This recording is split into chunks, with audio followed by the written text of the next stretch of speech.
Hello, good morning, everyone. How are you all? It's your maths class, dear students, and I'm your maths teacher, Monisha. Okay, dear students, today we are going to start a new topic of the same chapter. Previously, we have done the indefinite integral, and today we are going to start the topic definite integral. Definite integral, it's very clear from this word, definite मतलब bounded. ठीक है, मतलब जो given integral होगा उसको bound करना. The definite integral of the real valued function, the definite integral of the real valued function fx with respect to x. मतलब कोई भी फंक्शन है उसका वेरिएबल अगर x है फंक्शन में और वो एक पर्टिकुलर इंटरवल में उसको बाउंड करना है. प्रीवियसली हमने क्वेश्चंस किए उसमें कोई भी लिमिट नहीं थी, ऐसे हमने जनरल क्वेश्चन सॉल्व किए. बट अभी क्या होगा कि जो गिवन इंटीग्रल इंटीग्रल होगा वो एक पर्टिकुलर इंटरवल में बाउंड होगा और उसको हमने सॉल्व करना विद द इंटरवल्स. ओके, तो what is the way. Okay बच्चे, अगर आपके पास कोई इंटरवल था जैसे हमारे पास simple F X D X, अगर इसको इंटीग्रेशन करते हैं उसकी तो कोई भी लास्ट में कोई वैल्यू आती और वो भी एक्स में ही आती है. ठीक है, लाइक दिस. ओके, अब वो था यहाँ पे इस तरह से, मतलब जो लास्ट में जो वैल्यू बनी that was like this. And here you will have, अगर आपके पास लिमिट्स गिवन होंगी मतलब आपने वैल्यूज फंक्शन में पुट करनी है. a is called the upper limit, function is from a to b, मतलब whatever the interval is given वो आपको according to the question given होगा. a to b fx dx is equals to, मतलब whatever the value we will get after integration उसमें देखिए upper limit यहाँ पे, sorry ये मैंने थोड़ा सा गलत लिख दिया, it is B and it is A. It is B and it is A, मतलब F of B minus F of A. जो फंक्शन की वैल्यू लास्ट में आएगी आफ्टर डूइंग द इंटीग्रेशन उसमें अपर लिमिट पुट करनी है, last में lower limit, और दोनों को सब्ट्रैक्ट कर देना है. a is called the lower limit and b is called the upper limit of the function. अब नेक्स्ट है इन कुछ प्रॉपर्टीज है इसकी. ठीक है, वो प्रॉपर्टीज के क्वेश्चन हम करेंगे इसके बाद, तो वो चीज को हमने ध्यान में रखना है, प्रॉपर्टीज को किस तरह से यूज करना है वो तो बाद की बातें हैं, but here you will apply कि प्रॉपर्टीज को करना किस तरह से. वेट, डेफिनेट इंटीग्रल प्रॉपर्टीज बच्चे, ये बहुत बहुत इंपॉर्टेंट पार्ट है, इसको बहुत ध्यान से करेंगे. ओके, तो here we have the first property. देखिए first property we have a to b F X D X is equals to a to b F T D T. अब यहाँ से देखिए मेरे पास कोई फंक्शन है, प्रॉपर्टी का मतलब क्या है, मेरे पास फंक्शन है, let it be I am taking 1 to 2. मेरे पास यहाँ I have taken x dx, और x की इंटीग्रेशन क्या होती है x² by 2. ओके, तो यहाँ पे अगर मेरे पास लिमिट्स है 1 to 2, तो यहाँ पे पुट कर देंगे lower limit upper limit minus lower limit, जो भी फंक्शन आया अपर लिमिट माइनस लोअर लिमिट, तो यू विल गेट 4/2 माइनस 1/2, मतलब 3/2 आंसर. अब इन्हीं केस जैसे मैंने बताया कि यहाँ पे हमने वेरिएबल चेंज कर दिया है. अब वेरिएबल चेंज कर दो क्या फर्क पड़ता है, तो यहाँ पे 1 to 2 अगर हमारे पास है तो मैंने ले लिया यहाँ पे टी में फंक्शन ले लिया. ओके, तो टी में मतलब 1 to 2, एक्स की जगह मैंने टी लिख दिया, तो यहाँ से क्या होगा t² by 2, 1 to 2, तो यहाँ पर 2² over 2 माइनस 1/2. तो आंसर तो सेम बन रहा है ना, मतलब वेरिएबल के चेंज होने से आंसर में कोई भी डिफरेंस नहीं आ रहा है. Clear dear students. okay, here next we have the topic next in second property. देखिए here what is there, integration of a to b fx dx is equals to minus of b to a. what is the change here, अगर हमने limits को interchange कर दिया, मतलब अपर को lower, lower को अपर में कन्वर्ट कर दिया, इंटरचेंज कर दिया लिमिट्स को, तो we can change the limit with the change of sign. ठीक है, here second third property is that if the limits are same, मतलब a to a b to b c to c कुछ भी है, तो a to a है तो उसका आंसर हमेशा 0 आएगा. Second third property is done. Now fourth property, आपके पास लिमिट क्या है a से b तक, and if we will get any number in between that, in between a to b, तो वहां पे किस तरह से फंक्शन को लिखेंगे, from a to b F X D X is equals to अब सी बीच में आ गया ए और बी के, तो A to C, C to B, function will be same. Next we have A to B function है F X D X is equals to, ये बहुत इंपॉर्टेंट प्रॉपर्टी है, एक ये वाली और ये नीचे एक दो और। ओके, फिफ्थ प्रॉपर्टी देखिए, F X D X A to B F, यहाँ पे इंटीग्रेशन है A to B F of, limits को एडिशन में करना है, मतलब A plus B minus X D X, मतलब दोनों का मतलब सेम होगा बच्चे, ये आपको तब क्लियर हो जाएंगे जब हम क्वेश्चंस करेंगे with the different different properties. And one more thing, जैसे जैसे आप प्रॉपर्टीज करेंगे वैसे वैसे ही आपको क्वेश्चन साथ में समझ आएंगे, जितने क्वेश्चन सॉल्व करोगे आपको साफ दिखेगा कि किस क्वेश्चन पे आपको, वो अपने आप ही समझ आना शुरू हो जाएगा जैसे हम मल्टीपल क्वेश्चन सॉल्व करेंगे ना, कि किस क्वेश्चन पे क्या प्रॉपर्टी यूज होने वाली है। ठीक है, नेक्स्ट ये रिजेंबल करती हुई प्रॉपर्टी है, that is six property, zero to A F X T x.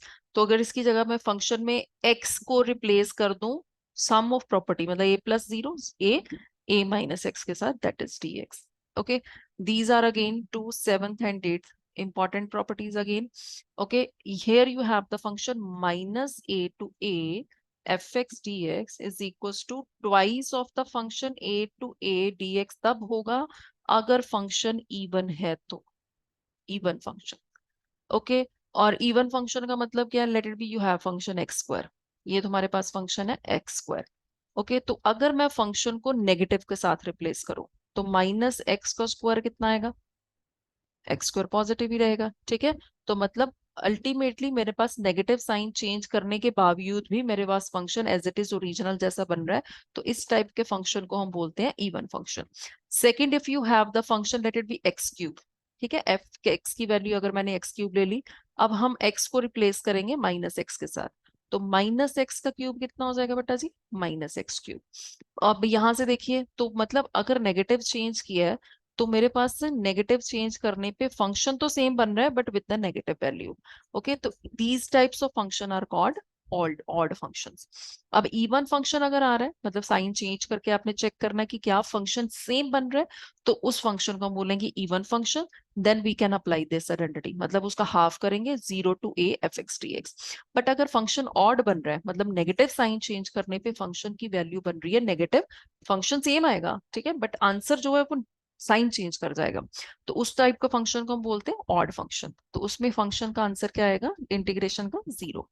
Same यहाँ पे भी सेम प्रॉपर्टी अप्लाई होनी है, बट थोड़ा सा चेंज है इसमें। यहाँ पे अगर आपके पास लिमिट है zero to two A, zero to two A F X D X. Okay, तो अगेन ये जो अपर लिमिट है ये हाफ हो जाएगा, जीरो टू ए, यहाँ पे पहले कितना है टू ए, तो टू नीचे आ गया और यहाँ पे हाफ होके ए बन गया। तो F X T X is equal to, ये कब होगा सेम, अगर आपने फंक्शन में limit minus the function variable is equal to कर रहे हैं तो वो फंक्शन एज इट इज बन रहा है। ओके, अगर फंक्शन इवन, मतलब इवन बनेगा तो प्रॉपर्टी के अकॉर्डिंग यहाँ पे लिमिट हाफ हो जाएगी, अपर लिमिट। ओके, बट अगर फंक्शन, ये प्रॉपर्टी अप्लाई करने पे फंक्शन ऑड बन रहा है और इसका आंसर क्या बन जाएगा, डायरेक्टली जीरो। ठीक है डियर स्टूडेंट, आई होप की properties will be clear with you. Next we are going to do some questions. कुछ क्वेश्चंस की मैंने आपको पीडीएफ सेंड करी, वीडियो सेंड करनी है नेक्स्ट, उसमें कुछ क्वेश्चंस डिस्कस करेंगे। तो थोड़े से क्वेश्चन मैं आपको यहाँ पे डिस्कस करके बताती हूँ कि किस तरह से करेंगे हम। Just a minute. Okay,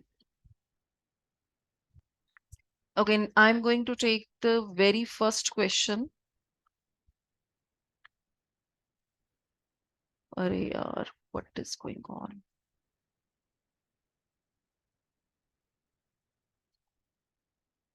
okay, here I have the place now.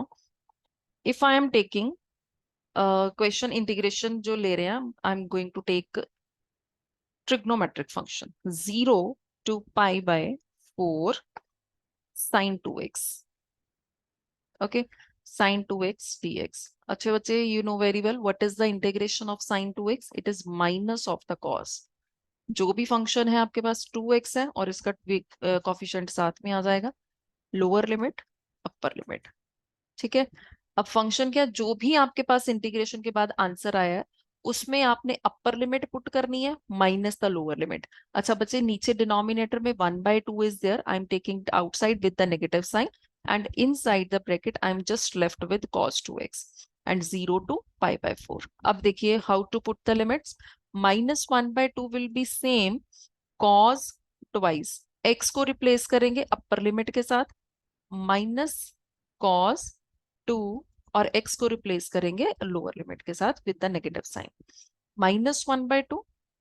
अब 2 और 4 कैंसिल होंगे it will be cos pi over 2 minus cos 0. What is cos pi by 2? Hope you should know that is 0. Minus cos 0 1. तो ये बन जाएगा minus 1 by 2 into minus 1, that is 1 by 2. It's your answer. Got it? Okay, next question I'm going to take. Wow.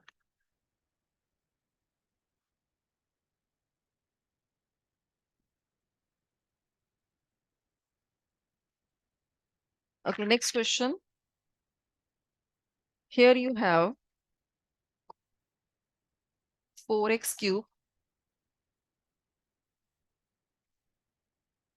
minus 5x square plus 6x plus 9. Okay ये तो बिल्कुल beginning वाला question हो गया ना बट यहाँ पे एक चीज है दैट्स इट लिमिट 1 to 2. तो firstly we will integrate directly we can do 4 as it is x cube की इंटीग्रेशन पावर इंक्रीज और डिनोमिनेटर में सेम माइनस 5 एक्स स्क्वायर की इंटीग्रेशन पावर इंक्रीज 1 से टू 3 बन गया और नीचे भी 3 and plus 6 into x power increase और नीचे भी 2 प्लस कांस्टेंट की x ये बन गया आपके पास integration of the given function 1 to 2. अब नेक्स्ट स्टेप में क्या करना है चलो जो कैंसिल हो रहा है उसको कैंसिल कर लेते हैं हियर यू हैव 3. ओके तो you are left with now x raised to power 4 minus 5 over 3 x cube plus 3x square plus 9x. Okay, so limits are from 1 to 2. Next you have, we are going to apply the limits. Firstly, we will put upper limit in all the terms minus lower limit. Okay, देखिए, I'm going to put the upper limit first. मतलब 2 की power 4 minus 5 by 3, 2 की power 3 plus 3, 2 की power 2 plus 9 into 2. ये मैंने put कर दिया upper limit minus lower limit. Now 1 की power 4 1 minus 5 by 3 x जहां पे भी सारी 1 है बिकॉज क्यूब के वो x से कोई फर्क नहीं पड़ेगा term will be same 3 plus 9. Okay next 2 raised to power 4 16 minus 5 over 3 as it is और ये साथ में आ गया 8. अब ये 2 का square 4 4 3s are 12 and 9 2s are 18. ये आपका आ गया फर्स्ट टर्म माइनस. अब यहां से देखिए 3 और 9 12 12 और 1 13 minus 5 over 3.